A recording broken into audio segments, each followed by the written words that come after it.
Isay Morena. Morena. Morena, syempre. Sino nagtanong yan? Sino nagtanong? Morena or Mestiza? Sabi ni Beth Reyes. Morena tayo, syempre. Pinay. Filipina beauty tayo. Ano man sabihin sa atin ng iba, ika'y akin, ako'y sa'yo. Ano man sabihin sa atin ng iba. Hello Kathden fans! Si Kath ang nanalo sa puso ni Ma'am Catherine. Congratulations sa Kathden mga kasembreros. And then itong pinagpagura ni Ma'am Catherine at saka ni Mr. Alden mga kasembreros ang kanilang achievements ngayon. Yan at marami pang iba. Unahin ko muna ito. Nanood pala ng pelikula, no? Sina Lexine at saka ang kanyang mama. Hindi ko alam kung kasama si Ma'am Catherine dito. Nanood sila ng hindi ko alam kung yung block screening ng Anne-Marie mga kasembreros na kung saan nga ay pelikula ng mama ni ni Ma'am Catherine mga kasembreros. So dito ay nakaupo no si Lexine at saka si Ate Kay ni Ma'am Cath mga kasembreros.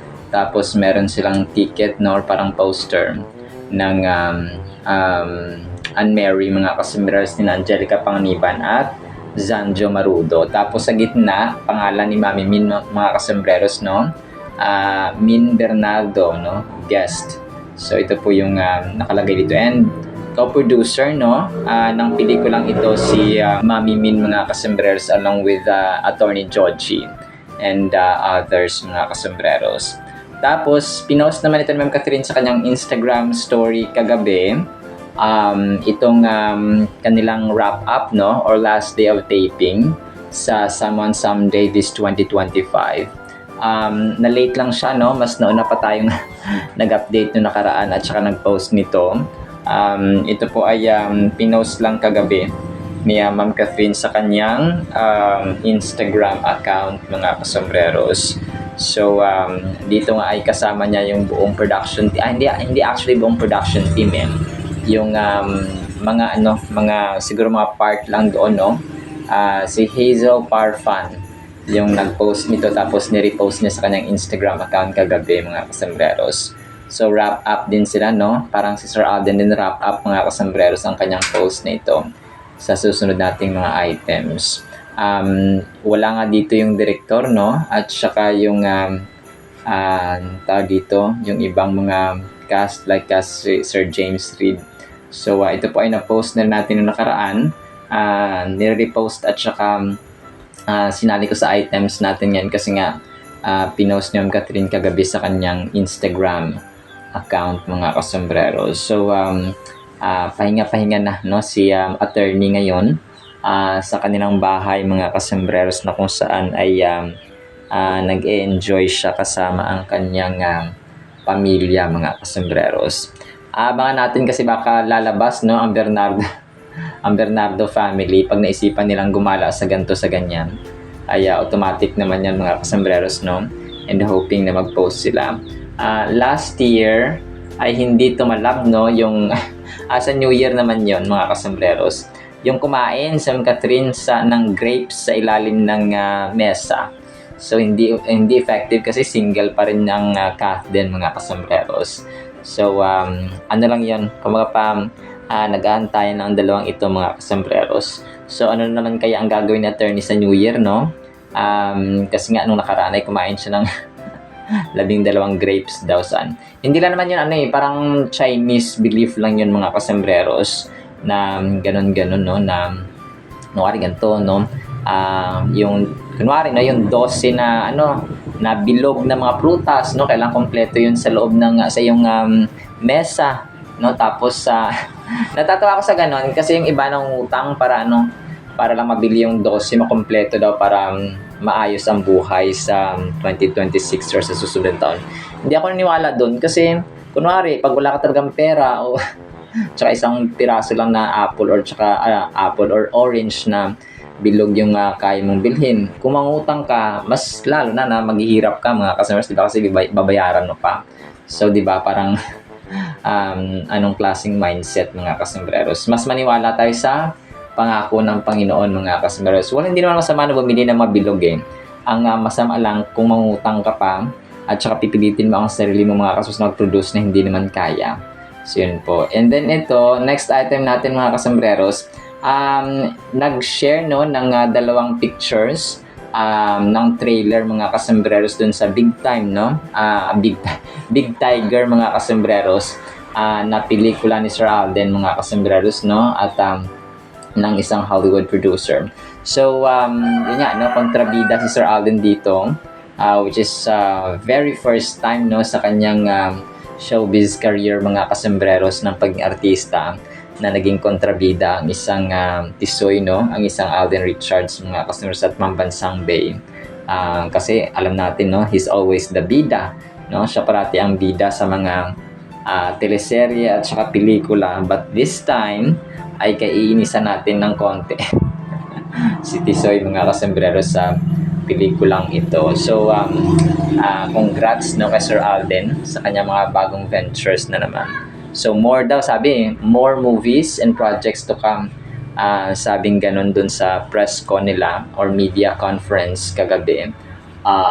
So which hindi lang isa, no, hindi lang isang project mga kasembreros ang kanilang gagawin. Marami. No, na-mention nga doon 9 siyam hanggang 10 no, yung projects na nag-aabang. So Sir Alden, napapabayaan mo ng ibang mga ewan ko kung nakapag-bike pa ito at saka nakapag pasok sa kanyang pagiging piloto mga kasembreros. So malamang ay hindi na no, sa sobrang busy ni Alden. And then ito, next item. So congratulations sa Kathden. Na-repost ng Kathden admin yung Takila King and Queen na pagkapanalo ng Kathden sa PMPC Star Awards for Movies mga kasembreros. But this was December 1 or November 30 no, according sa aking records. Pero na-repost kagabi ng mga admin ito mga kasembreros no. Takila Queen si Ma'am Catherine, and then Takila King si Sir Alden Richards mga kasembreros, na walang tatalo sa Kathden mga kasembreros. So Kathden lang sa kalam. And then ito, next item natin, ito yung yung isa pinakamalalim na pinag-ugatan ng pagiging famous, pagiging influencer or influential, ng pagiging number 1 endorser no.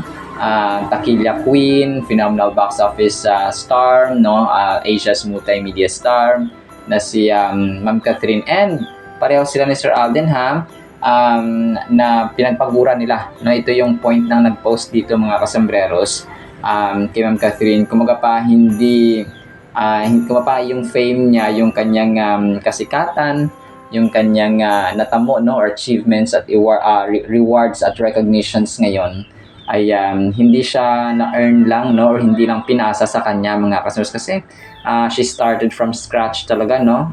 Sina Mami Min, wala naman silang wala sa linya nila or sa pamilya nila ang artista mga kasembreros, unlike sa ibang mga artista like sina Richard Gutierrez no. Parents nila dati sina Annabel Rama at saka si Eddie Gutierrez. Marami no, sila Casey Concepcion, sila Sharon Cuneta, pa nasa bloodline na nila. And even yung mga PBB housemates no, sina Heath Hornales, sina basta Joaquin Dumagoso, maraming mga anak ng artista at saka mga kapamilya ng artista na parang may mga backer no, unlike kay Ma'am Catherine na talagang wala no, as in wala mga kasembreros. So yun no, talagang tawag dito, she started from scratch and she really worked hard no. And Sir Alden of course no, talagang pareho sila ng destiny ni Ma'am Catherine na they started from zero talaga mga kasembreros. Si Sir Alden maraming rejections no, na-reject siya sa PBB, hindi rin siya nanalo sa Starstruck no, talagang grabe. Pero those rejections ay nag-inspire pa sa kanila na matawag dito. Si Ma'am Catherine medyo no, kasi si Ma'am Catherine na-reject din siya no. Umiyak nga siya, sabi ni Mami Min nung maliit pa siya, na nag-audition siya tapos hindi siya nakuha. Tapos umiyak siya, tapos sabi niya next time daw ay mas gagalingan pa niya. So, grabe no, kasi napanood ko yung interview ni Mami Min kay MJ Felipe yata yun. So yun, sabi niya, nung maliit pa si Ma'am Catherine, nag-audition sila, nagkaroon ng VTR and so on, pero hindi siya natanggap. Tapos yun, umiyak siya nung uwi sila mga kasombreros. So yun, grabe yung storya. So ito yung sasabi dito na parang hindi lang nila na-earn. No, they really worked hard mga kasombreros yung kanilang kasikatan. Sir Alden is the #1 male endorser ngayon, no? At saka most in-demand actor. Kasi hindi lang siya kaya kung pag kinukumpara nila si Alden kay Daniel, yung pakikipag-collaborate ng mga kasombrero sa mga international at saka mga Hollywood na mga directors and producers, kailangan mo na mag-English. Kaya hindi naman sa pag-underestimate natin kay Daniel Padilla. Ako po, pag interviews na mga foreigners ang interviewers ay talagang parang si Ma'am Catherine ang sumasalo lahat. Pero sa Kath din, talagang sila, no? Accent si Tisoy. So ito yung kahalagahan na eloquent ka at saka, hindi man eloquent, parang good communicator ka when it comes sa English, no? Lalo na kasi English ang international language. So Sir Alden talagang pag nakipag-usap sa mga foreigners na parang nandun yung confidence niya, no? Nandun yung poise niya mga kasombreros kapag nakipag-usap sa mga international people or mga Hollywood people, mga kasombreros.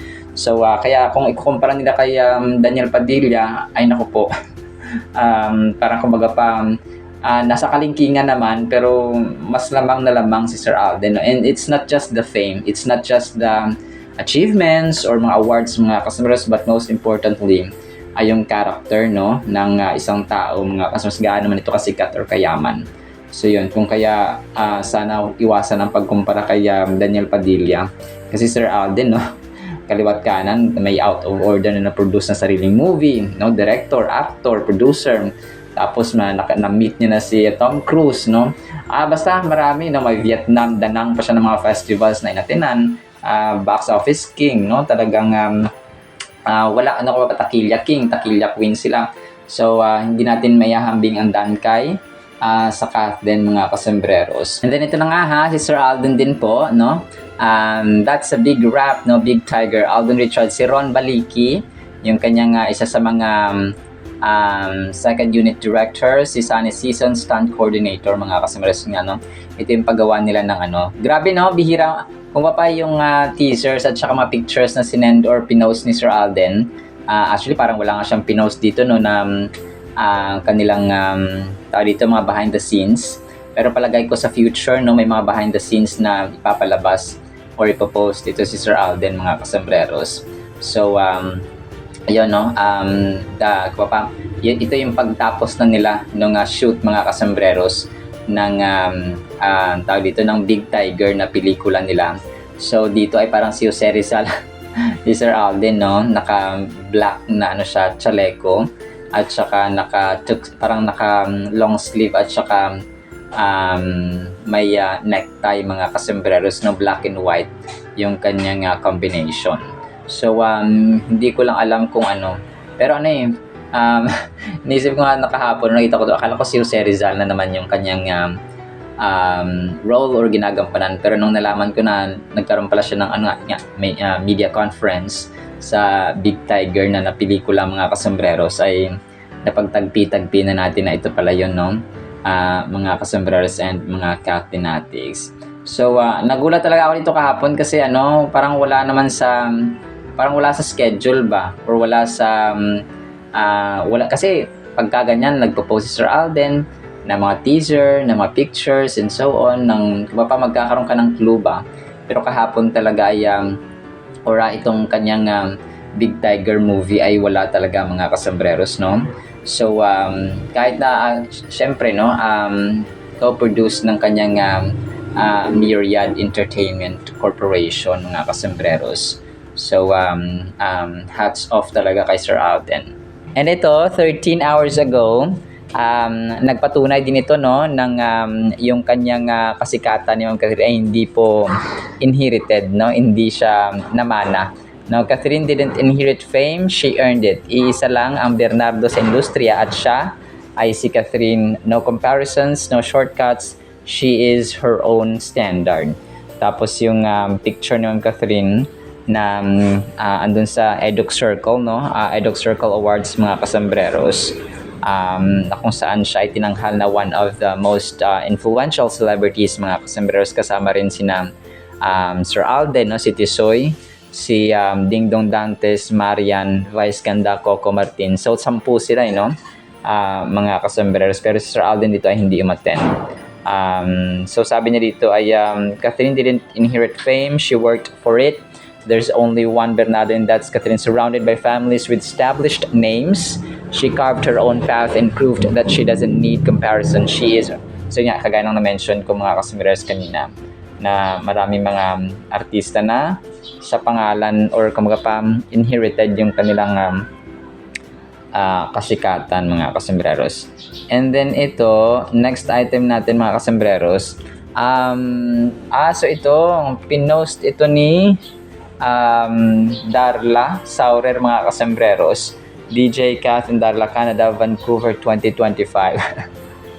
Pero ito po ay isang kasinungalingan, mga kasambreros, no?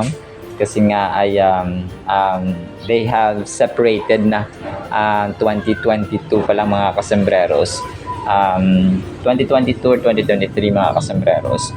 So true ka dyan, ang nakaraan ay lumipas na, di na maaaring balikan sa mga unos ng buhay. Hayaan ng hangayin sa limot at harapin ang kasalukuyang buhay na napasa iyo. Be strong all the time, Kath. God will never let you cry again. Just enjoy, be happy all the time.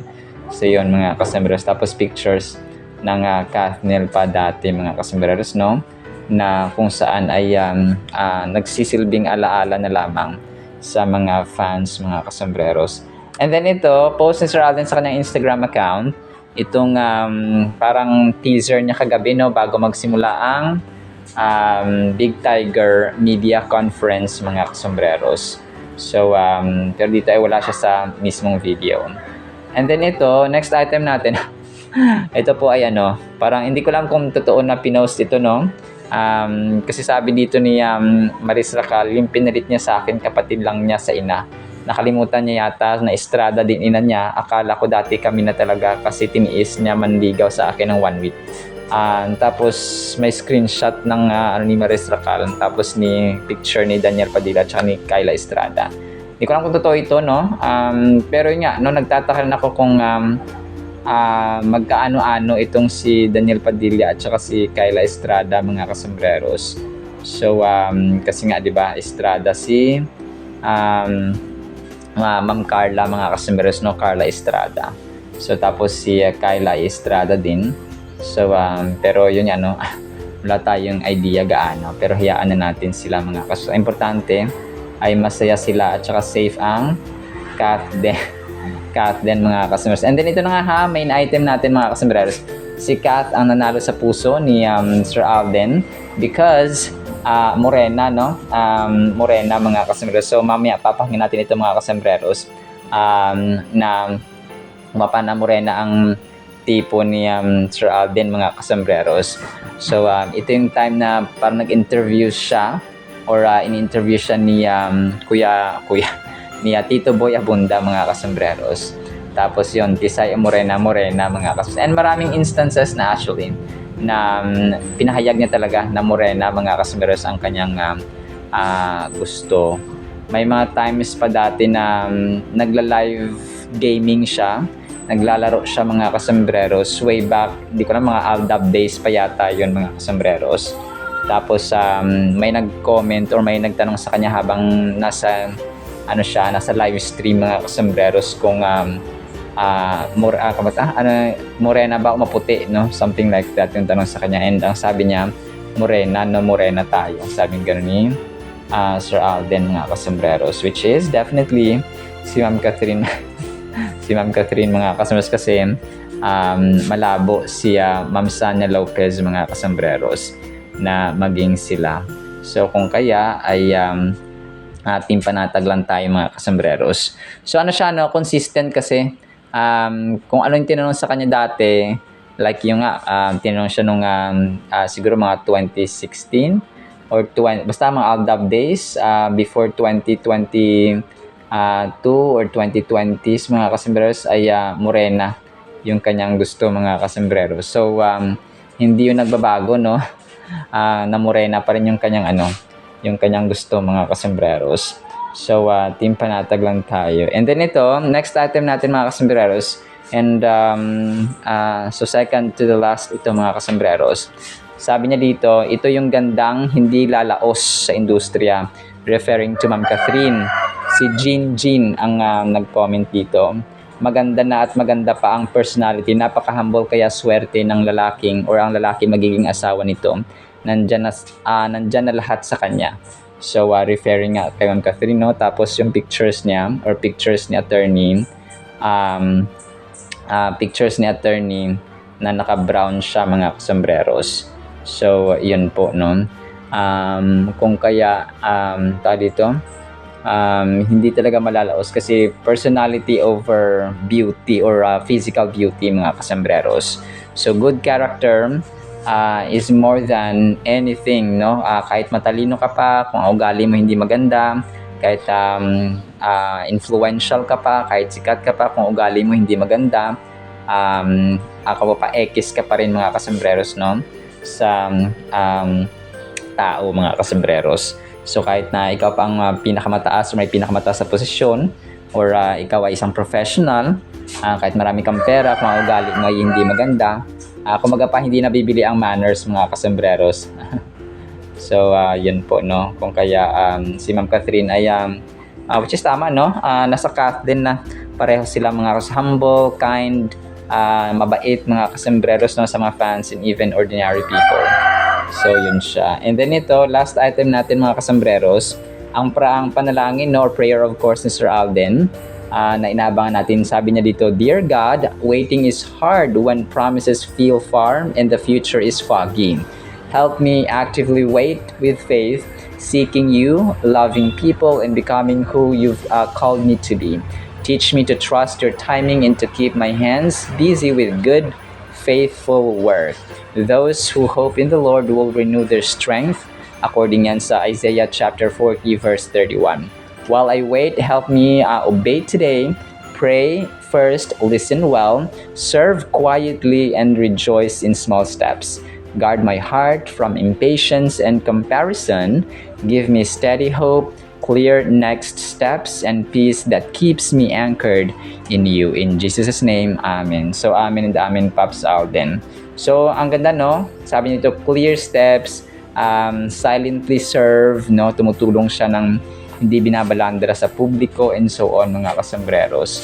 So, kung kaya siya pinagpapala ng Panginoon in silent as well, mga kasembreros. So, yun po, no? Alright, so yan lang actually sa ating Catherine items, no? Sana po ay pakinggan po natin ang Word of God. And today is December 22 na, mga kasembreros. Monday na, and alam ko nasa bakasyon na ang mga estudyante at ang ating mga trabahante na iba. Pero yung iba ay overtime pa rin. Nasa overtime pa rin mga kasembreros sa trabaho. So, holiday, double pay. Pero ano pa yun, 22, 23, mga 23, 24, 25. So, yun pa yung mga malinaw na pinaka-holiday talaga mga kasembreros. Tapos ay pakinggan natin ang salita ng Panginoon na sobrang ganda mga kasembreros. So yun lamang po, and advance Merry Christmas everyone! Hindi po ito hugot ang ating Word of God mga kasembreros, at hindi hindi rin ito tungkol sa mga relasyon at saka mga sa jowa-jowa mga kasembreros. Ang title natin ay Di Kanya Sasagutin. Bakit kaya? Proverbs 1:27 through 28. When your terror comes like a storm and your destruction comes like a whirlwind, when distress and anguish come upon you, then they will call on me, tatawag daw tayo, but I will not answer. So ito pala, hindi niya tayo sasagutin, hindi niya tayo tatalimahin mga kasembreros. They will seek me diligently, but they will not find me. So ito yung sasabi natin na ang wisdom, no, kapag parang si Lord lang yan, no? May mga times na hindi tayo sinasagot ng Panginoon because of siguro sobrang daming kasalanan, hindi tayo humingi ng kasalanan, we're not doing good, we're not doing His will, mga kasembreros, at saka hindi tayo nagpapakumbaba sa kanyang harapan, hindi pure, hindi genuine, at hindi authentic ang ating puso, no? Hindi tayo nagpapalinis sa kanya. So may mga times na hindi niya tayo sasagutin, mga kasembreros. So parang ganun din po ang wisdom. So naging tao, no, yung wisdom, mga kasembreros, kasi sa mga previous verses nito, mga kasembreros, kasi di ba nasa Proverbs 1:27 to 28 na tayo. So sa mga 26, 24, 25, 20, and lower, mga kasembreros, nagpapalala dito ang wisdom. Tumatawag siya, nagre-reach out siya, inaabot niya yung kamay niya, ginawa niyang available ang kanyang sarili 24/7, pero walang tumalima, walang tumawag, walang nag-respond, mga kasembreros, sa kanyang tawag na iyon. So kumbaga pa ang tao, mas importante pa yung mga material things at ang ibang mga bagay over wisdom. So kung kaya ang sinasabi niya dito ay parang sinisisi niya ang mga tao na hindi na siya sasagot kasi maraming beses siyang tumawag. Parang tayo ba, no? Minsan pag kunwari may tinatawagan tayo tapos nakailang calls na tayo ay hindi pa rin sumasagot. So binababa na lang natin yung cellphone at saka gumagawa na lang ibang bagay kasi baka isipin natin busy sila or kasi hindi nila pinipick up ang phone, no? So ganun, mga kasembreros. Kung kaya it's really important, no, talagang tumalima tayo at saka magkaroon tayo ng tawag dito ng panahon talaga kasi ang Biblia available lang yan, mga kasembreros. Baka nga inaalikabok na yung Biblia natin baka inaalikabok na yung Biblia natin dyan, ha? At saka yung ating may mga may mga apps naman sa cellphone na Bible, mga kasembreros. So pwede po kayong mag-download ng New King James Version, New American Standard Bible or NASB, mga kasembreros, and so on. So pwede niyo po magamit yan online, no, or offline pala. So kahit wala kayong load or hindi kayo connected sa Wi-Fi, pwede po kayong gumamit ng mga versions niyan, mga kasembreros. Ako kasi may printed na Bible at saka meron din pong online, mga kasembreros, or sa cellphone, and so on, mga kasembreros. So yun po siya, no. Ang verse na ito ay specifically dito sa verse 27 natin, mga kasembreros, ay nagdadala ng napaka strong na message, no, about the consequences of ignoring wisdom and guidance. So hindi na siya mapasasagot, mga kasembreros. So parang sa isang nililigawan, di ba? Pag naniligaw ang isang lalaki, kapag matagal na siyang naniligaw tapos hindi sinasagot, na parang ayaw na rin niya, mga kasembreros. Pero yun, wag susuko, no? Wag susuko, mga kasembreros. So this message highlights an important theme in Proverbs, that wisdom calls out to us, no, tumatawag sa atin, urging us to make good decisions and to live a life that honors God, no? Ang buhay na ginagalang at saka may takot sa Panginoon, mga kasembreros. So ito yung panawagan ni Haring Solomon dito, mga kasembreros. So when we disregard wisdom, we are essentially choosing a path that can lead to dire consequences. The imagery in this verse is vivid, depicting fear and destruction as storms that guidance offered to us through God's word, as neglecting this wisdom can lead us into chaos. So God's word, number one talaga yun, mga kasembreros, ang salita ng Panginoon, especially kapag kayo po ay baguhan, pwede kayong magbasa ng Proverbs talaga, no? Proverbs, Ecclesiastes. So tapos Book of John, no, at saka Book of Psalms. So apat yun, mga kasembreros. So pwede niyo pong simulan yan, nabasahin, mga kasembreros, kasi diyan magsisimula ang lahat, no? Your journey bilang mananampalataya ni Kristo, no, bilang anak ng Diyos, mga kasembreros, ay diyan magsisimula. And sometimes meron ako napakinggan na story na siya, yung pagkakilala niya sa Lord, kakaiba, sobrang kakaiba. Ay kakat ko na lang po. One time, niyaya siya ng tropa niya na kasi basagulero siya, no? Basagulero yung taong yon. Si nakalimutan may pangalan, basta Jaime, no, yung kanyang first name, mga kasembreros. Nag-testify kasi siya, napanood ko sa isang Facebook reel, mga kasembreros. Sabi niya, one time pumunta siya dun sa, kasi parang may nililigawan siya. Tapos one time pumunta siya dun sa lugar ng nililigawan niya. Tapos nag-inuman sila magtatropa. Tapos sa kabilang bahay, parang may nag-worship, no? Pero yung kanilang sayawan ay para sa Panginoon, mga kasembreros. Tapos lasing na siya. Tapos nag-videoke siya, kanta-kanta. Tapos, nung nag-videoke na siya, ayaw niya magpasapaw. Parang gusto niya pa rin magpabida-bida doon sa kabila, mga kasama. Hindi niya alam, nag-worship pala yung mga tao doon.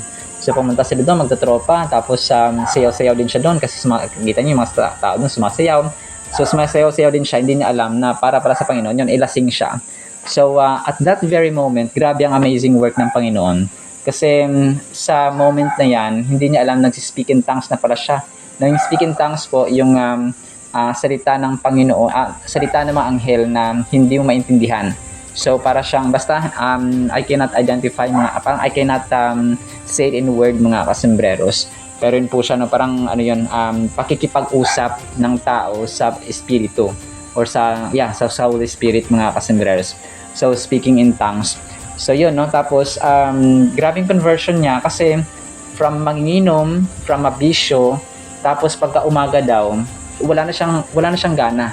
Parang nawala na siya bigla ng gana doon sa mga alak, doon sa mga bisyo, doon sa mga, parang nagkaroon ng direksyon ng buhay. Grabe, no? Alam niyo po yung Holy Spirit kapag nag-work yan sa ating buhay, it's amazing, powerful, no? Sometimes inexplainable. Hindi mo siya kayang i-explain, hindi mo siya kayang ipaliwanag, mga kasambas, kapag nagsalita na at saka nag-work ang Holy Spirit sa atin. So grabe yung conversion niya. Nagkaroon siya ng basta parang doon yung start ng kanyang conversion, mga kasambas, na basagulero siya, no? Naging pariwara. Tapos yung tatay niya nag-away sila parati. Tapos basta kasi parang pinatigil siya, hindi niya alam yung kwento pala nun. Yung tatay niya, kasi akala niya mayaman sila, may lupa, maraming hayop. So tapos siya pa yung pinatigil, yung mga kapatid niya hindi. Yung kuya niya architect, tapos siya rin architect. Pero yung kuya niya, parang yun yung look up niya, mga kasumers. At tapos nga, nung dumating ang time na pinatigil siya, pero hindi niya alam, hindi lang pinaalam sa kanya ng tatay niya na unti-unti sila nalulugi kasi yung tatay niya ay parating na sa ospital.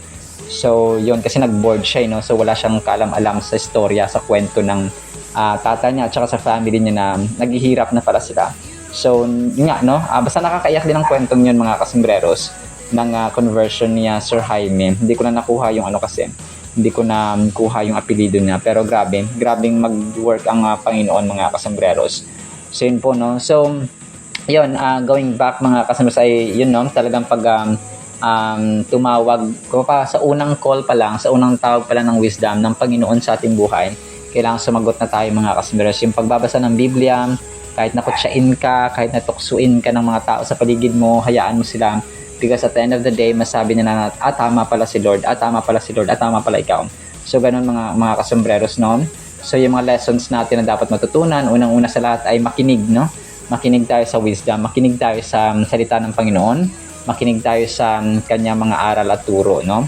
And then, lesson number 2 natin ay prepare para sa mga maghanda, no? Maging handa tayo sa mga storms ng buhay. No? This verse serves as a reminder that inevitable storms will come, but we can prepare ourselves to withstand them by living with integrity and process wisdom.